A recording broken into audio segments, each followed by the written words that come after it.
You're listening to Ordinary Eccentrics. I'm Courtney Lofton, and together we'll uncover the extraordinary lives of ordinary people. Let's hop into it.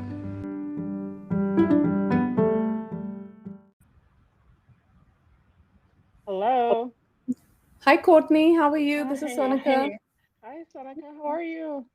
I am doing well. How are you doing? I'm really well. Thanks for asking. I'm excited for our conversation. Me too. I'm super excited. Okay, so the way we'll start, just really quickly, I'll ask for you to say your first and last name, Mm-hmm. That's Sonika Das. Sonika Das, and then we'll just start from the beginning. Why Sure. don't you tell me where you're from, where born and raised, and we'll get into it. Absolutely. Sounds great. I was born in India, in Uh-huh. Punjab, and Cool. I was raised there. I completed my schooling, my graduation in India. I was in pretty much in boarding school my whole life. Oh, wow. And since I was 5 years old, I went to boarding school. So convents were a very big thing back in India, especially when I was young. So I studied in a Catholic convent, so to speak, since I was 5 years old. Hmm. And I was till I graduated college. I was in boarding school. So I was, 19 when I finally finished.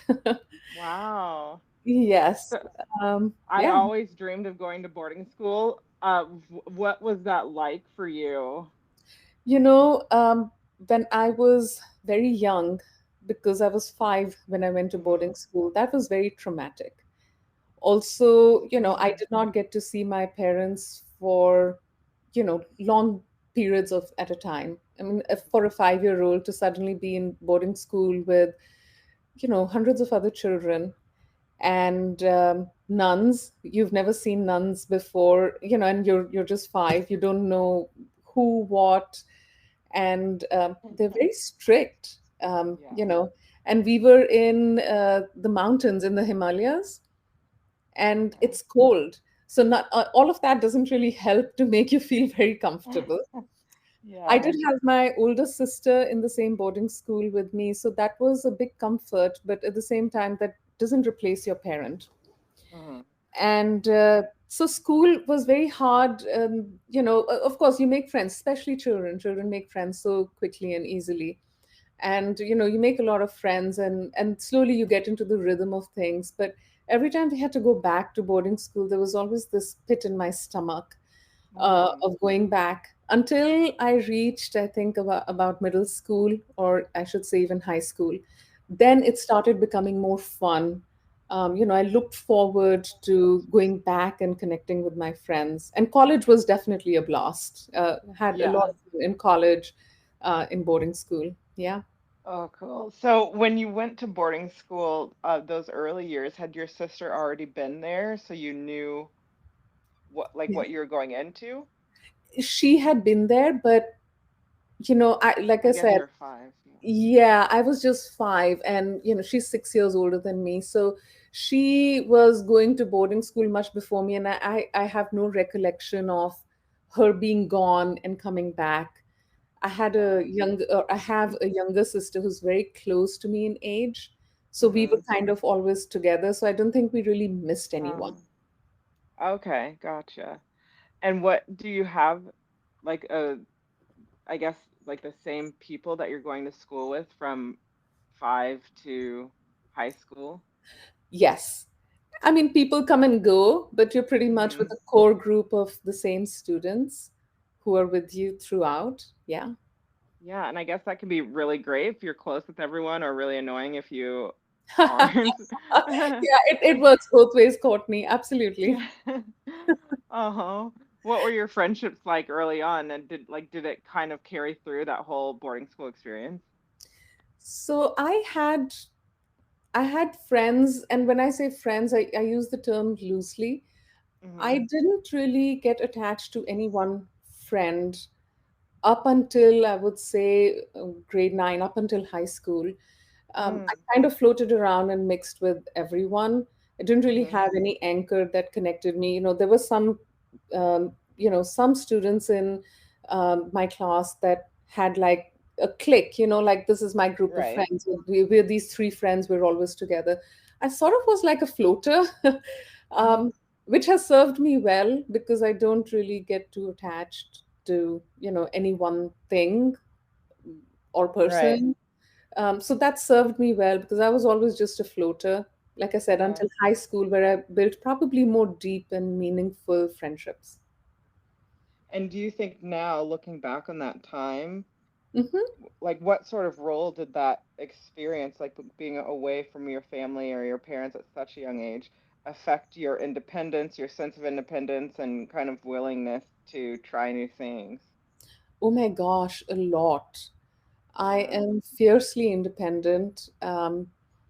Learning to do things by yourself at a very young age, in a way, a little bit it backfired on me when I had my own children because I expected them to be able to do things at a very young age, and they Oh, did. I was a yeah. little bit of I was a very hands-off mom, so I would Mhm. tell them that no, you need to do this, you need to get this done. I would show them, I was supportive, but at the Mhm. same time, it was tough love for them, Yeah. uh, because that's how I kind of grew up myself. Right. It And gave me. where are your children growing up now? Well, my children are, I think, just like me, they grew up to be super independent. My Yeah. older one went to California and she studies, she's actually completing her college now. She is an Oh. astrophysicist and she studies Oh, wow. pharmacy. Yeah, yeah. And Amazing. my younger one is an artist and she has gone to New York to study at the Parsons, the new school at Parsons. Amazing. Yeah.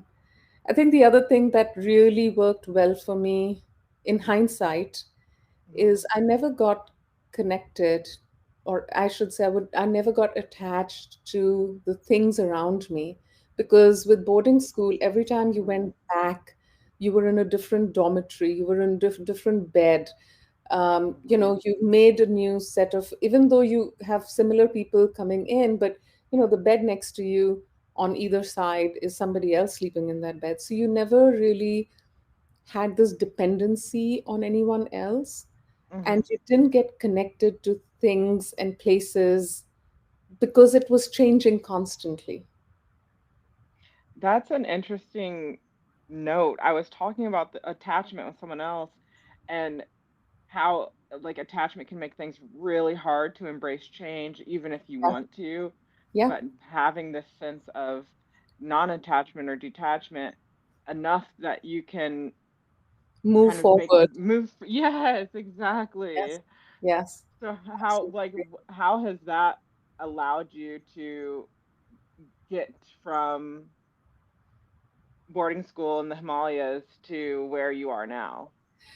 Yeah. So a bit of I'm going to be candid, obviously. Mhm. When the family that I come from was, typically conservative middle class family in India. My father was well off, as in he provided us with everything.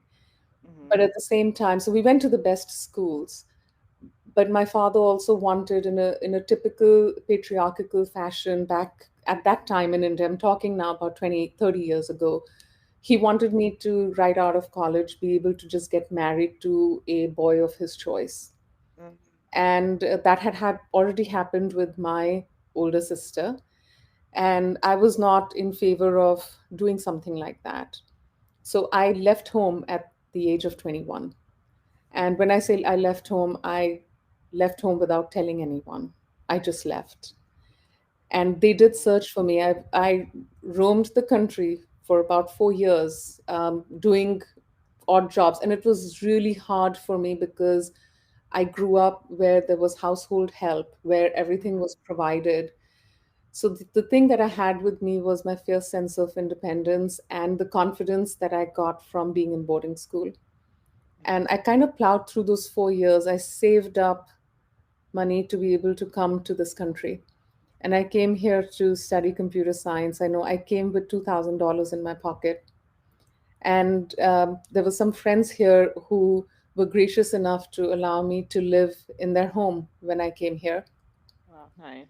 And so I paid for certain things, and they never let me pay for food. They didn't ask me for rent. They had a big home, but they had a bigger heart. And Right. um, they supported me through that transition. So I was there with them for a few months, and I was studying computer science. And I speak to all this only because the fierce sense of independence that came from being in that boarding school, that really Mhm. helped me here. From there, getting into a job, and then starting with a job, going through immigration stuff as I wanted to get a permanent job in this country, finally Mhm. meeting my husband, getting married, having children, etc. But all of these things, I mean, there was a lot of change. And Yeah. change, I always look to moving forward. It's very hard for me to stay in one place at the same time for a long time. Mhm. Even my career has been a lot about change. From where I started in IT as a quality assurance analyst to being a project manager, program manager, I'm all about learning and having a growth mindset. Mhm. I learned different things. And as I learned different things, I would go deep, but then I'd come back to the surface and want to go broad. So Mm. I learned about things like service management, and then I went and certified myself in service management. And I went and I realized that I like doing people oriented jobs. So while I'm in technology, but being able to do things that um, can enhance the life of people, that Mhm. that always interested me a lot more. So, being able to do that, I worked at the Wall Street Journal for 5 years. I grew in those roles. I think every 3 years I've sort of moved forward in my career. So, you Mhm. learn enough because you don't want to just touch and go, but you go deep enough to rise back up, and then you go broad, and then Right. you move. So, I've changed companies, I've worked in companies like that have IT software development, to pharmaceutical companies, to insurance companies, to media companies, um, and in different roles. So currently, I work in an insurance company. It's called Guardian Life Insurance. Mhm. And within Guardian Life itself, I joined as their head of service management, and then I moved into information security. And I have absolutely zero idea about information security, but Guardian Life really supports and promotes people that want to learn and do more, do well. Yeah. I moved into a leadership position. I proved myself there. I learned, I led, and I was good at what I did. And I finally moved into HR, which is again Oh, completely wow. different. Yeah, Yeah. so it's important for me to learn and grow. But as you'll notice, I think the fact that I don't get attached to a job or things as much. Even moving homes, I don't really get attached to like, oh, Yeah. I've stayed in this home for so long. And I appreciate when people have those memories, like they look back at a home and, we had our children in this home, and, they leave with a heavy heart. Um, Right. I don't, I don't have that. And not And I not good or yeah. bad. It just allows me to move forward with no baggage. Yeah, no, I think that's definitely a skill and an asset to have. When you say you came to America with $2,000, Mm-hmm.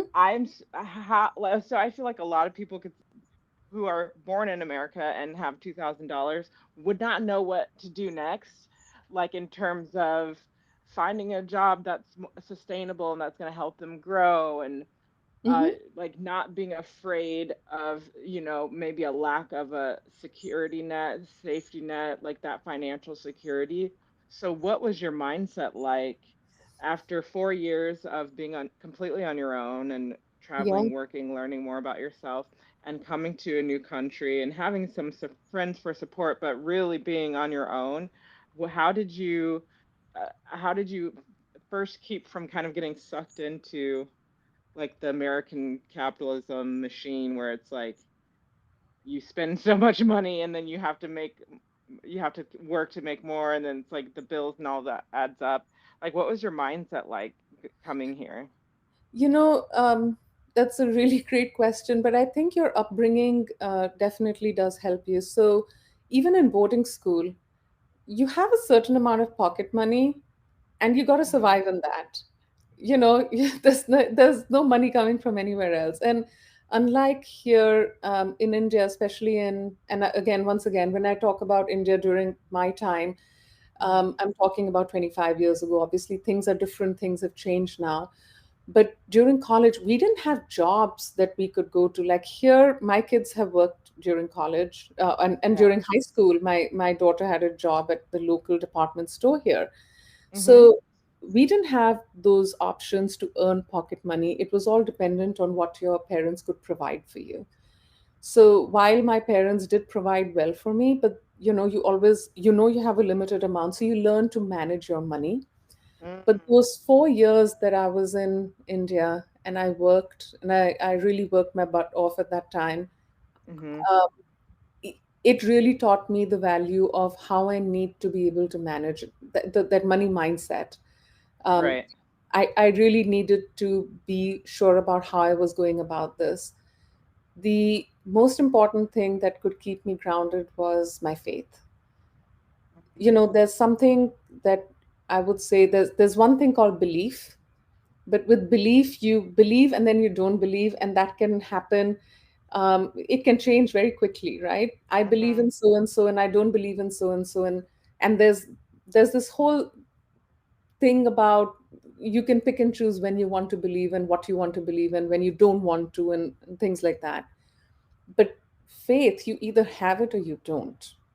There Mhm. is no I have faith in this and I don't have faith in that. You either have faith or you don't. And for me, I've always had, and to date, I have faith that things are perfect the way they are. Even when I'm in the worst situation, Mhm. they are perfect the way they are, and that's how they're meant to be right now. And it is never a permanent situation. It And will so, always change. yeah. So when you're feeling like, did you ever feel like, oh my gosh, this might not work out, or like, what have I done? How can I fix this? Or did you feel like, one step at a time, and you can see how things will unfold? That's a transformation that happens over a period of time, Courtney. So when I Mhm. had just left home, those 4 years that I was in India, there were times that I would hold my head and just cry Mm. because it felt so hard, and I felt, did I make the right decision? And then I had to really pull my socks up and say, really, would and what's the alternative to that? you Mhm. know so, and I would always have to think, if I did get married, I would have no other choice right now. But today I have a choice to keep moving forward. But if I had got married, and let's say if it was a bad marriage or a person I didn't, Mhm. I would have had no choice. I would have had to Mhm. stay where I was. But today, even if I'm not feeling that great, I have a choice to move forward. And I think that's what kept me going, is the choice. We always have a choice. I know Mhm. when we're in a tough situation, we feel like, I don't have a choice. No, we always have a choice. We Mhm. are a lot of times afraid of making the harder choice. Yes. That's what it is. And that's when we say we don't have a choice, because then the choice we have is the hard one, Yes. And I would say what's hard, like the hard choice is always the one that has the most uncertainty attached to it. right? Uncertainty and discomfort, Courtney. Yes. So discomfort, for me would be, I don't want to change, or it maybe it's not aligned to my values, in which case I shouldn't really go with it anyway if it's not aligned to my values. But if my values will stagnate me, I really need to think about that. Okay. So Yeah, could you talk more about that? Like, how do you assess so that? if you think about your value system, and it's different, right? When we've all grown up in different households, and again, my comments are not to offend anyone or to think of No. values are right or wrong or good or bad. It's just, how do you want to live your life? What are those principles and values, how you want to live your life? So if Mhm. my value system, with the way I was raised, was if you're in an abusive marriage, you still stay because the value is that you don't break a marriage.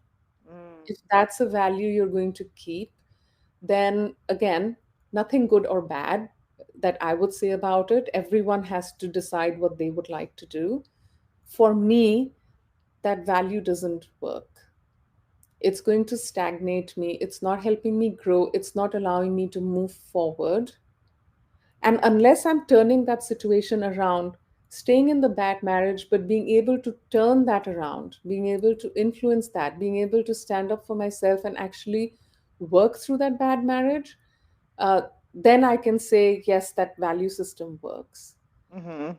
But if that value system tells me I must keep quiet and endure the abuse, then that value system doesn't work for me. Right. Yeah, but I like the value of the commitment, right? Like Mhm. staying with something even when it gets hard, but Yes, also having to realize what what kind of hard is healthy and what is abuse. absolutely. Yeah, I would never say that the moment things become hard, you pick up your bags and go. No, that's not, Right. in fact, that would be, that then you would always be running away from life. Mhm. And what keeps you motivated? I mean, I can see what would keep you have you motivated for just out of college or just out of high school, graduating when you're in India at 21. What keeps you motivated now that you have children, you're more established? It's different at every stage, right? Your motivations change Mhm. through your life. There's a time where you're motivated to just earn more money, then you're raising your children. You want to give them the right values, the confidence, all of that good stuff. At this point, my motivation is my faith, my Mhm. meaning and purpose of my life. And that, you we all, I think we all do that. We all live the earlier part of our lives for others. I don't think we really do it for Mm. ourselves. Even if we want money and prosperity and abundance, it's for everything that's so external to us, right? Whether Yes. it's comfort, whether it's having a home or a car, or if you look at Maslow's the hierarchy, that Mhm. model, Mhm. we're always filling our baser instincts and Mhm. needs and things like that. I think, to me, I'm at that point where I'm at the top of that Maslow's hierarchy, where my life must bring purpose and meaning to me first, absolutely, but then service to others is important, because we don't Mm. feel fulfilled until we're able to do that. Yeah. And how did you get to that point of realizing like, okay, all of my needs are met? Because I think for some people it's oh, my needs are met, but now let's level them up. I have got the house, I've got the things, the material things I want, but maybe they're not as nice as they could be. So they almost start from the bottom again and redo it. But yeah, here you are kind of elevating to your purpose and service to others. Where did that awareness come from? Gratitude makes everything enough. Mm. If practicing gratitude at any given time. So when my children were growing up and they would go to school and they'll say, such and such kid was wearing these kind of designer clothes from the top to bottom, and they had this, and their parents allow them to do this, and they're flying in a private plane to this island, and so on and so forth. I always had to remind them about, well, and then what about those kids who can't even afford what you have, who are wearing Right. the same pair of jeans for 2 years? And it's hard because I have been through that in my life, but my children don't understand what I have been through. Now they do, but I'm talking Mhm. about when they were teenagers and younger. They could only connect with what they saw in front of them. And it's hard, but as a parent you have to continuously remind them, and in trying to remind them, i learned I Mhm. learned about gratitude. Every time I saw something not so great, I learned gratitude from that. And Mhm. especially when you have children who are growing up in, like what you said, capitalist America, Yeah. I have to keep reminding them. But you must walk the talk, right? Yeah. So practicing gratitude every day, in trying to teach the children, I learned about gratitude. So Mhm. I cannot say that, oh, I just knew about. No, it was in trying to give my children those values that I learned. And once you start practicing gratitude and you realize how much you have, Mhm. and then you realize that there can never be, there's this thing about, if my goal is always going to be X plus more. See, if my goal is X, once I reach X, I'm going to be fine. But if my goal is always going to be X plus one, I'm never going to get there. Yeah. Right? So, because I'll always get to X, but then there's the plus one, Right.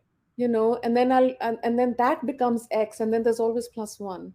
And you're always reaching, And reaching. I'm always reaching, and Yeah. there is no end to reaching, and that can apply to any area of your life. Mhm. And if you have that in one area, so one of my teachers has said something to me which I carry with me everywhere.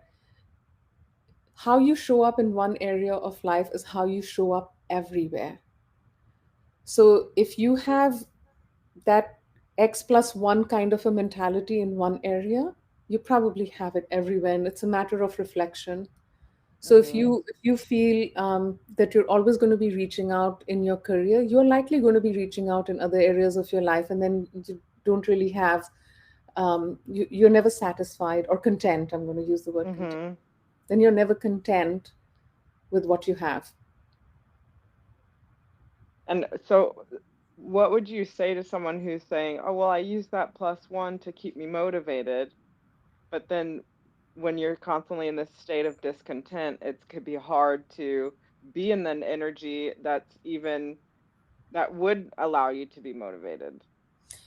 Um, there's I'm going to say, unfortunately, there is Yeah. nothing much to say to them, because I also believe everyone is on their own journey. They Mhm. have to fulfill and come to that realization on their own. I'm sure you've heard Right. it, and for me too, like if somebody tells me you need to lose weight, I'm probably not going to do it until I feel I need to Right. lose weight. And I think everybody is on their own journey in understanding what is going to make them feel content. Right. So until And they feel yeah, that, yeah, they're not going to stop. I'm really curious about your growing up in India in boarding school compared to now you have children that you raised in America. Yeah. And what are the differences that you see? What have you learned? Do you ever feel like, oh, like they just don't get it? Like your life is All the so different from mine. time. What is that like? So I think there are pros and cons to each way of each place, I should say.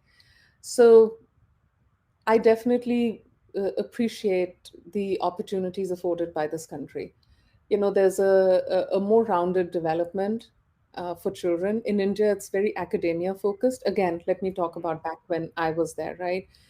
Now my sisters, they have children who have also gone through this, and academia, there's still a lot more academia focus in India versus an all-round development. Like my children were able to join the marching band or robotics team, being able to participate in a lot of different things in a public school. In India, you wouldn't get all of that in a public school. You might get that in like an international school or in a private, highly paid school. You know, we wouldn't get that in a regular public school. So there's definitely those opportunities afforded here. I Mhm. think the hard part here is that because the children don't see a lot of struggle, they tend to take all of that for granted. And in India, we were not able to take that. Everything was a struggle. To get everything was a little bit of a struggle. Like, you had to work for it. You had to work a little bit harder for things. Here, that's not so much the case. And that could just be, once again, maybe the fact that I was, I came from a middle class family, so things were a little bit harder. You had to work for things, you didn't just get things. Yeah. And here the children have everything. There's a lot of peer pressure. There's Mhm. this whole new, I'm going to say new, maybe it's been there in this country forever, but I'll say new because, for my children, the, there's this whole thing about f- them feeling sad always leads to a conversation about having a psychiatric evaluation. Uh-huh. Like my children feel the slightest bit of pressure and they would say, I need to go to a psychologist. And I'm not really not saying that psychologists are not needed, and in real situations, absolutely they must be consulted, and therapy is great, all of that is good, but not for everything. Like the children don't have skills to cope. Mm.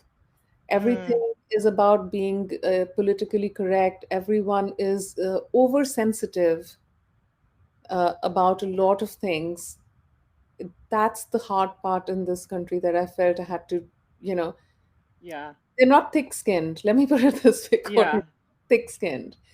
And they're so sensitive about everything. Now my children have learned, and I kind of put them through a little bit of life coaching instead of taking them to a psychiatrist. And I said, learn to Mhm. take accountability. This is about Yeah. being accountable for your emotions, for the things that you do, for the things that you feel. This is not about other people being wrong. I think there's Yeah. that big difference there. In India, we'll just say, like, get up and move. If you fought with your parents, it didn't become a big deal. It's just normal. It's all right. You're four, five of you living in the same house together. Of course, you're going to have disagreements. Right. Disagreement is a way of life that teaches you a skill to learn to cope with that disagreement and still be okay with the people around you, accept them for their opinions and views, etc. In this country, I didn't see that so much. It becomes more, I guess, medicalized where Yeah, it's like, oh, you're feeling anxiety and depression. Let's just fix it. Let's like get on medication or get in talk yeah, therapy and sort it out. yeah. Even things like, if the child is overactive or do they have Oh ADHD? I yeah. mean, they're a Yeah. child. If they're sitting in one place, that would be something concerning versus a Yeah. child, should be able to move around, should be able to be curious. Like, you don't want to kill the curiosity. Yeah. Well, I'm curious about that because there is so much more diagnosis of ADHD. I'm 34 and I was just diagnosed with ADHD this year. And I'm sure, like, I've always been this way. My parents were like, you always had a ton of energy, so we always put you in activities. You were never just like at Yeah. home. Yeah. And when you were growing up, especially being in a boarding school that was really strict, were there ever personalities like that? Were there ever people that were like, would be ADHD on the book today, but then it was just like, were they in trouble all the time? Or was it just like enough discipline and things to do, enough activities that it wasn't an issue? There was always enough activities, Courtney, because in boarding Mhm. school, you wake up early and everything is timed and disciplined. Mhm. Right? So, you're in class at this time, you're going for break at this time. During break, you have, X to do. Um, there was always something that we were structured in to make sure that it got done. It was mandatory for us to all play sports. It didn't matter which sport. Mm. Like the 2 hours in Mhm. the evening, you must play sport. You weren't just allowed to sit around. Okay. You sat the whole day. Yeah. So, you pick a sport, you're either part of a team or you pick some individual sports or you go skating. Like there's a physical activity that you must do. We had to wake up for morning runs. It was mandatory. Everyone had to wake up for morning runs. Wow. So there was no, I think they drained us of all of our, or Yeah. they made sure that we are utilizing our energy Mhm. everywhere possible. That is amazing. Waking up and having a run at Oh in yeah. like any school age is actually like training you to have the best habits as an adult. Yeah. Now we did, and I'm going to insert a little bit of humor in here because Yeah. we. I remember very clearly. I was lazy. I was a lazy bone kind of a person. I did not want to wake up and run. Running is just not my thing. Make me do some Yeah. other exercise. I don't mind, but running. And you can imagine in the mountains, we're running up and down, right? It's like cross country, but in the Oh. mountains, you're running uphill and then you're going down. And the physical training instructor that we had, he would pull a branch from a tree and he would be the person right at the back running, and he would say, all right, whoever is last is going to get a little whack on their calves with that stick. So you didn't want to be last. So you can imagine that was our motivation for running the furthest. And Oh. you didn't want to be the last one. So you're always like trying to, get in front just so that, Yeah. you don't get whacked on your calves with that, branch of little twig or whatever he had in his hand. Um, but, that kind of, yeah, I'm not saying that's the right You're thing not to just do. running, you're like running fast and racing You're running. against each I other. know, especially when it came to being running uphill, that was hard. I Oh know I my got wrapped a goodness. couple of times myself. So Yeah, I feel like that would not fly in America. Parents would be like, "You're forcing my child to do this." Da, da, da, da. not just that, I think it would come down to abuse too, because Yeah. this person has a stick, and now somebody would have been sued multiple times over. Yeah. Oh, that's funny. Yeah. So what when did you are you married now and you can talk about it or not if you don't want to, but you have your children and a family. When Hmm. did that the romance and all of that happen? Yeah. So when I came to this country, um, I met my husband in college, and I should say, when I say college, as in university, we were both pursuing a master's in computer science, Okay. and it was very sweet. I used to have him do some of my homework, and it was also interesting because the professor would mark me with a good grade and would tell him that he's copied his stuff from me.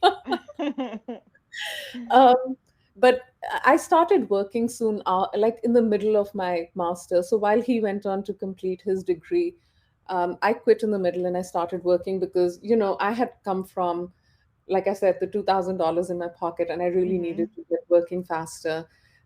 His parents supported him through his masters, and actually, I should say, we both paid for our master's degree. We both were working as graduate assistants, so I Mm. would work all day and then do my uni work at night. So I would take the late night classes and then be back at work in the morning. So worked a regular job in the morning in the college. Mhm. So the college would pay for my tuition because again, I, Oh, I nice. only had the $2,000. I didn't have money Yeah. for college. So I worked as a graduate assistant during the day so that they would pay for my credits that I studied for. So I really needed to get to a job sooner. And we had agreed that once he got his job, is then we would, at that point, we got engaged and then married. And Oh, the next year, we had actually our first child. Yeah. So that's it's, so sweet. yeah, we always look back at that time very fondly, and we think about where we started, and we really do. And I think that's how we're able to keep things in perspective, because where we Mhm. started, we were discriminated against, whether it was women, whether it was the color of our skin, whether it was Mhm. the fact that we were immigrants in this country. But where we started, today, uh, our sometimes our monthly bills are more than what we would earn in the whole year, right? Wow. And because when you're paying for the college tuition stuff, or when Yeah. you're paying for a vacation, and especially during this time of the year, so it always puts that into perspective for us, is we were really happy back then too. Oh. So it doesn't, money can afford you the comforts in life, and absolutely, um, what do they say, money doesn't make the world go round, but it makes the trip worthwhile. But you can have a good trip around the sun even with Mhm. less in your pocket, because that's not what really is giving you everything. Um, and I know someone might think that she's coming now from a place of privilege, but I also can speak for when I was not in that place of privilege. Mhm. I've not And you're always. able to work through and you're able to work through it. And because I hear a lot of people say, I don't have the money for college, so I'm not going to go. And that, since I'm not going to college, I can only get this sort of job. And since I can only get this sort of job, I can't afford the things I want, the life I want. I can barely pay rent. So how did you have the confidence to pursue your degree, to get the graduate assistant job, to even apply for it, right? Like some people would have the imposter syndrome and hold themselves back for that from that. Where do you source the confidence to keep going? You don't give yourself a choice, Courtney. Mm, I didn't give myself a choice that I'm going to not do my college. Like, what am I going to do if I don't do that? And why right. would I not do that? I think somewhere you have to give yourself enough credit and believe in yourself that you are stronger than this, that you can accomplish. If you don't believe in yourself, I think that's where all of those self doubts come in. But if you want Mhm. to, you must believe in yourself. That's the first thing, and you must not give yourself a choice. I i do think that our options, if I could put it this way, I do think that our options actually take away our independence and our motivation for moving forward. We Mhm. always think that options, if I ask you today, what does freedom mean to you? I think a lot of people have responded, at least when I've asked that question, a lot of people have responded with, freedom means I can choose what I want to do, I can do this in my life, I can do that with my life. But then I'd love to ask, well, then what choices have you made? Our Mhm. choices actually bind us, because our choices make us think that, oh, I can do this, this, and this, and I can do this, this, and that. But that makes our struggle more real for what we really want to do. Mhm. Versus if you decide that, you know what, I don't have a choice. This is the path that I must follow, and it is the hard path, but that's what I must follow. Then I Mhm. will do it. But the moment I have three easy choices and a fourth hard one, that's where I'm going to go with that, right? Like, Right, for the hard choice. I would go for the hard choice, but then there are people who go for the easier choices, not realizing, like, like you said, well, I don't have the money for college, but then you have Mhm. to work doubly hard. I used to Yeah. wake right? I used to wake up at 5, so that I could take a ride with my friend who was driving to the train station. I, of course, bought my own pass for the train, and I used to go into New York from New Jersey. I would go into New York every day to Mhm. work as the graduate assistant. I was working till 5, and then I would wait till 8 o'clock for my classes. And from 8 to 10 or 10:30, I had a class. I would take the train back at 10:30 at night, get home at midnight, and from the train station to my home, to my friend's home where I was staying with them, there was no ride. I walked, whether it was raining, Mm. snowing, no matter what. And it was about 2 miles. And at that time, when you're done with the whole day, and I would walk back to their home. Once again, like I said, they were very gracious. They always had food for me. But there were days I was exhausted. I didn't even eat. I would just go to bed and then wake up the Mhm. next morning. My lunch used to be the 50 cents from the vending machine of those Knots cookies or something, Mhm. because that's all I could afford, right? So, Right.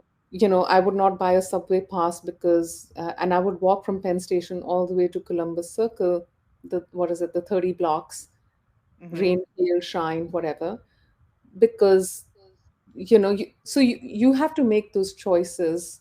Then you have to make the hard choices. It's easiest if you Right. think you don't have a choice. This is what you Yeah. must do.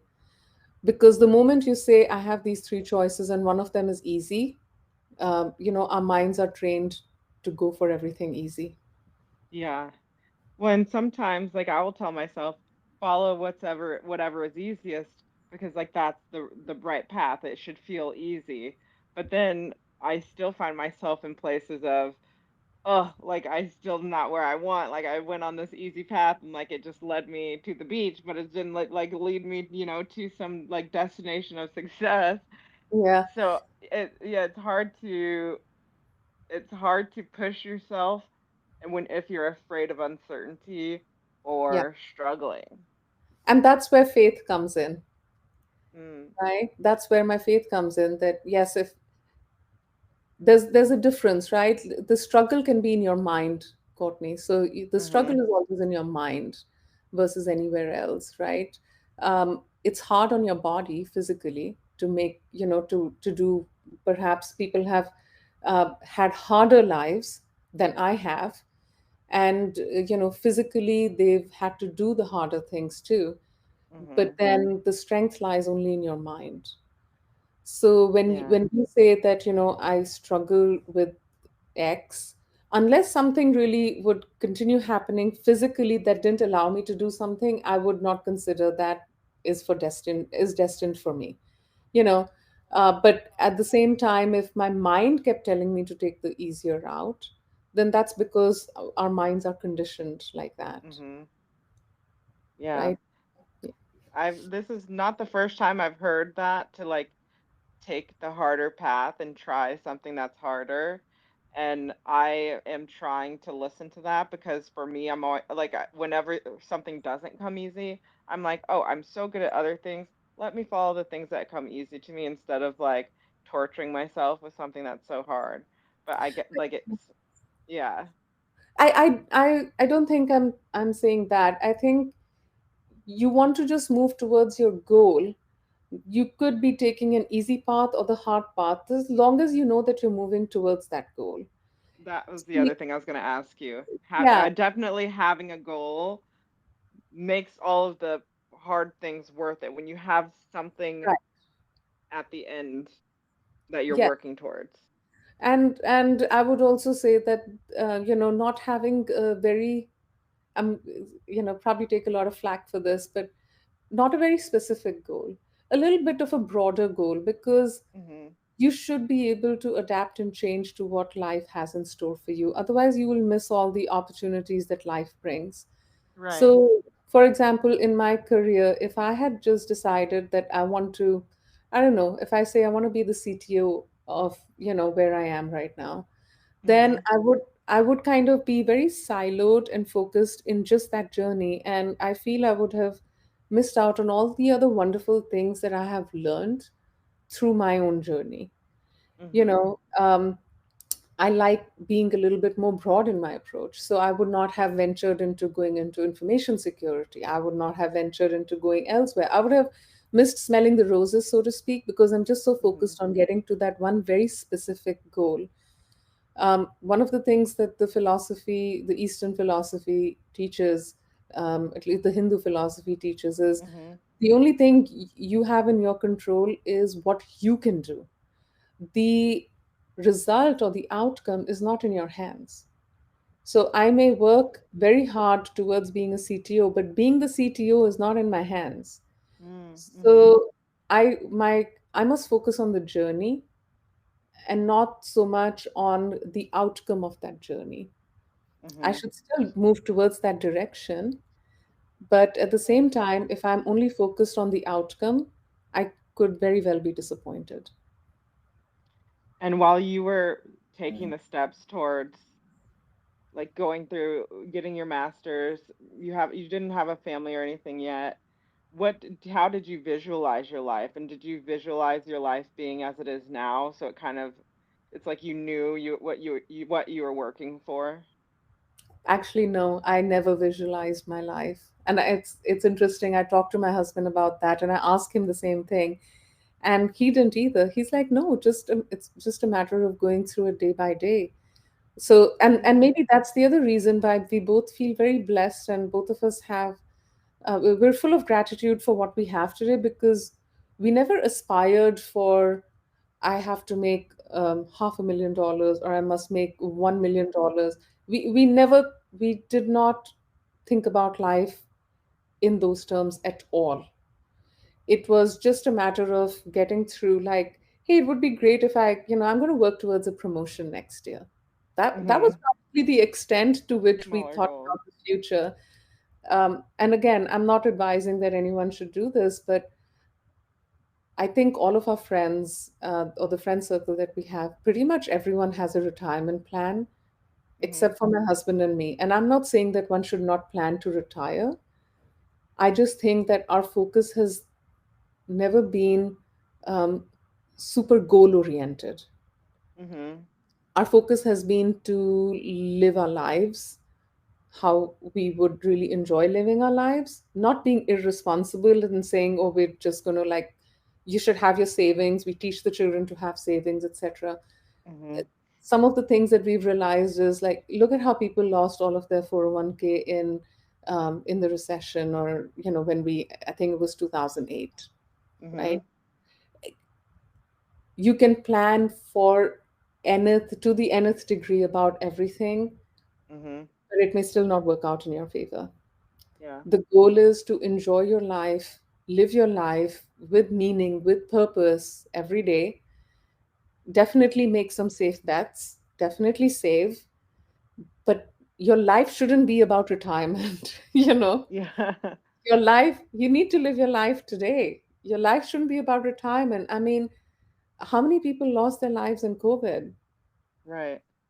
You don't know what's coming tomorrow. And I'm not trying to be the voice of gloom here. I'm just saying that it's important to celebrate the present moments, be a celebrator of everyday moments, um, Mhm.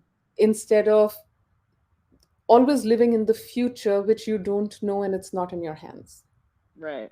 And that goes back to the gratitude. Like that, Always. Yeah. yeah. Gratitude and faith in the moment, and it Yeah. will slowly bring you towards more and more abundance, more and more of the energy that you're putting out. Yeah. I mean, once again, I always turn back to the Eastern philosophy. Our philosophy is about abundance. We always Mhm. believe in abundance, and abundance doesn't always mean abundance of money, but Mhm. abundance of wealth, prosperity. We have a goddess by the name of Lakshmi. Laksh means goal, and Lakshmi means, she is our goal. Abundance is our goal. And Mhm. abundance in life doesn't come from living in the future or living in the past. Abundance in life comes from living in your present. Mhm. But unfortunately, we try to hoard for the future, and we don't know what the future is. Right. And so now that you are, I will say for everyone listening that we've connected through Jay Shetty's coaching school. So Yes. what brought you to life coaching and wanting to be a life coach? Um, I have been I always hate saying this, Courtney, but I've fallen onto, I shouldn't say fall. I've been on a spiritual path since several Yeah. years now. And like I said, faith has always been really important to me. It's been my anchor through my whole life. And it's only gotten stronger. The past 3 years really put me on my path to what I want to do. So while I'm still in my corporate job, and I enjoy my corporate job a lot, I need to do something that has meaning and purpose, that allows me to connect with people and hopefully uplift them and hopefully facilitate their growth and change, and put them on a path of transformation. I think it's been about 3 years since I've been looking to do some coaching, but the coaching schools Mhm. were not appealing to me. Mhm. And Jay, being the monk that he is, he studied the Vedas and our scriptures, from Mhm. India. And I know he's translated them a lot into English, and for easily digestible bites for everyone else here. But I can always connect them back to what he's talking about from the philosophy. And Mhm. so, therefore, this school really appealed to me from that standpoint, or his way of coaching really appealed to me from that standpoint. And like I had mentioned, at this point, my life is a lot more about meaning and purpose. And the school is, a step towards in that direction. Yeah. And so when I've heard you talk a lot about your purpose and being of service to others. Do you think this is a part of that? And I guess well, I'm just curious, and this is more of a future focused question, but how do you foresee this journey in coaching being a part of the fulfillment of your purpose? I have a company that I started really recently. It's about yatra. Yatra means a pilgrimage, loosely Mhm. translated. And a yatra basically is a journey to a sacred space that is within you or outside. And my goal was to take people to yatras all over India, and at some point to leave my corporate job to be able to just assist them. So in our culture, it is a very big deal to go on these yatras, especially as you move. Mhm. Well, people do it when they're older. I recommend that the younger you are and you do it, the better it is, because it can transform your life to lead a better life. I Mm. think that life coaching and spiritual coaching will go hand in hand with the yatras, with what I want to do. So it allows people to start changing their lives now. You know, a lot of us wait till we are 80 years old or 70 years old to start changing our lives. We feel like, oh, now I'm done with all of those things and now I should focus on, I don't know, God, faith, spirituality, transformation. But why would we not do that now so that we Right. can live better lives? And this is the service that I am meaning to connect with other people on and provide, is helping transform, helping them live their best lives, helping them uncover their own potential.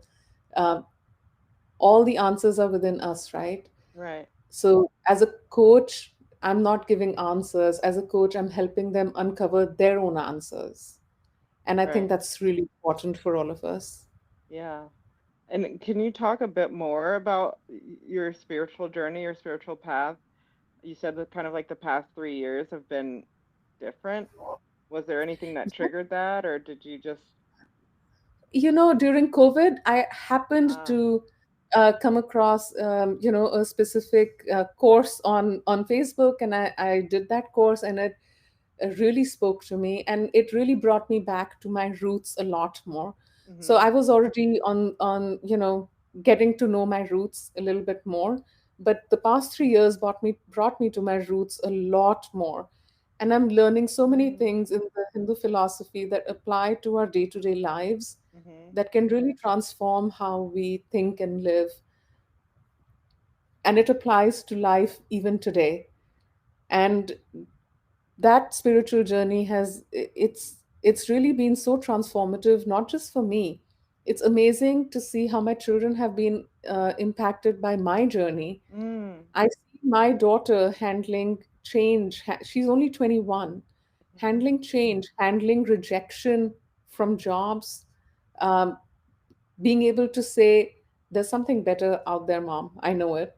you yeah, know Being able to say that and not break down and not taking rejection personally, um, seeing that makes me feel that this is the right thing to do. This is the right way to go. If I can see that change in my own children, so that they can lead better lives, mm-hmm. I think that spirituality aspect that came on so strong in the past 2 years has. Um, I think that that's going to play a big role in the kind of coaching that I would provide. Oh, I'd imagine.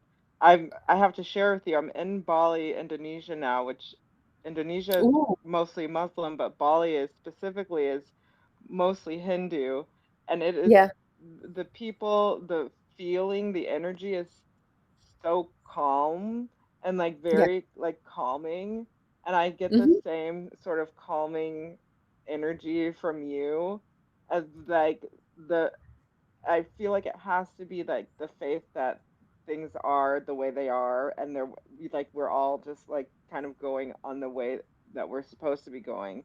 Because Yeah, sometimes you get into a place, and lived in New York for quite a time, and it's just like you have to keep working, nothing's working out. Like if you stop going, the ball will drop, and there's just like this sense of doom.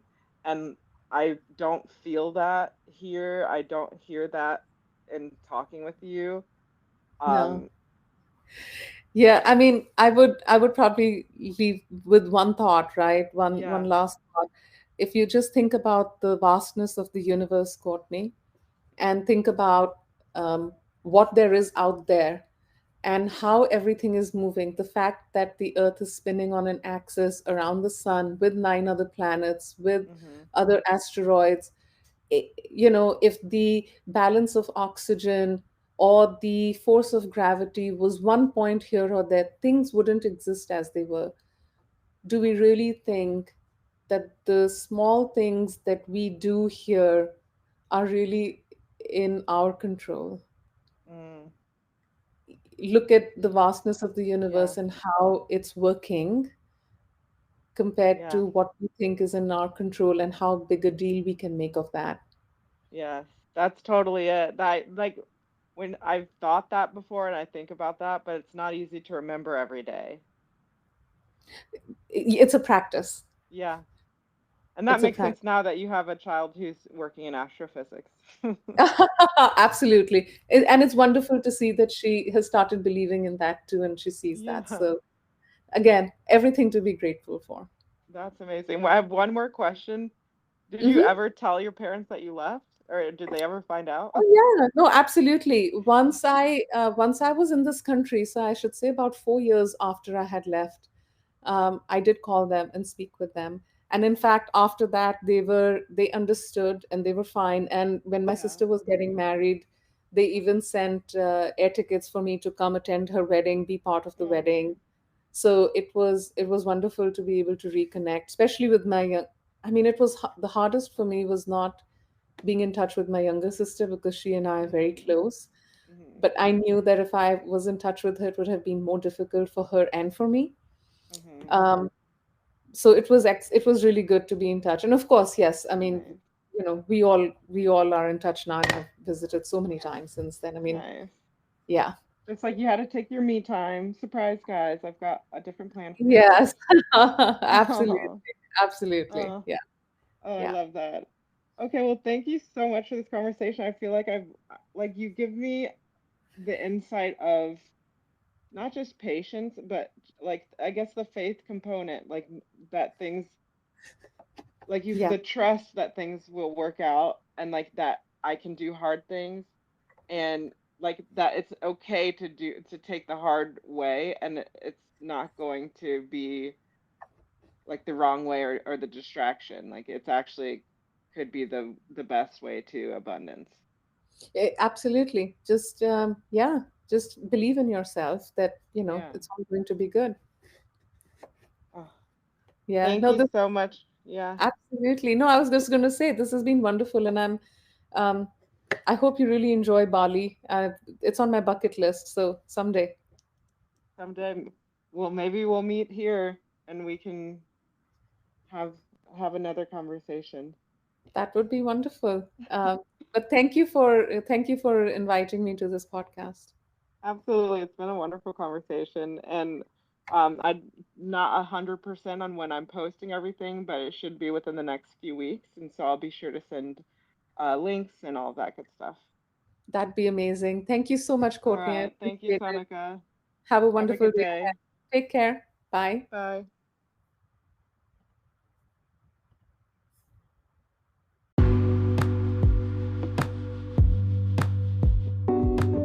Thank you for joining us today. If you like what you heard, please subscribe and join us in our next conversation where we'll be exploring the extraordinary lives of ordinary people. I'm Courtney Lofton, and this is Ordinary Eccentrics.